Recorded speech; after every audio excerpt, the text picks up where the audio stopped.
వ్యవసాయ రంగంలో ఏఐ వినియోగంపై రాష్ట్ర ప్రభుత్వం ఫోకస్ పెట్టింది. ప్రపంచవ్యాప్తంగా వేగంగా పెరుగుతున్న టెక్నాలజీ ఏఐని దృష్టిలో పెట్టుకుని వ్యవసాయ రంగాన్ని ఆధునీకరించేందుకు ప్రయత్నాలు చేస్తున్నామన్నారు మంత్రి తుమ్మల నాగేశ్వరరావు. హైదరాబాద్ సెక్రటేరియట్లో నెదర్లాండ్ కంపెనీ ARIQT ప్రతినిధులతో మంత్రి తుమ్మల సమావేశం నిర్వహించారు.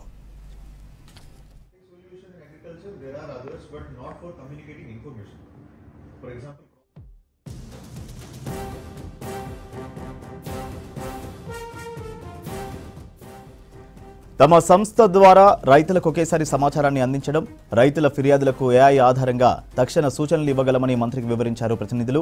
పంటలపై వచ్చే చీడపీడలను మొబైల్ ఫోన్ కెమెరా ద్వారా స్కాన్ చేసి గుర్తించే టెక్నాలజీని తీసుకొచ్చేందుకు సిద్ధంగా ఉన్నట్లు చెప్పారు.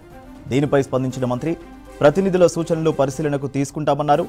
వారు వివరించిన సాంకేతికతను మొదటగా వెరిఫై చేసి ఏ ప్రభుత్వ పథకాలలో దీన్ని సమర్థవంతంగా వినియోగించవచ్చో వ్యవసాయ శాఖ అధికారులు అధ్యయనం చేయాలన్నారు మంత్రి తుమ్మల.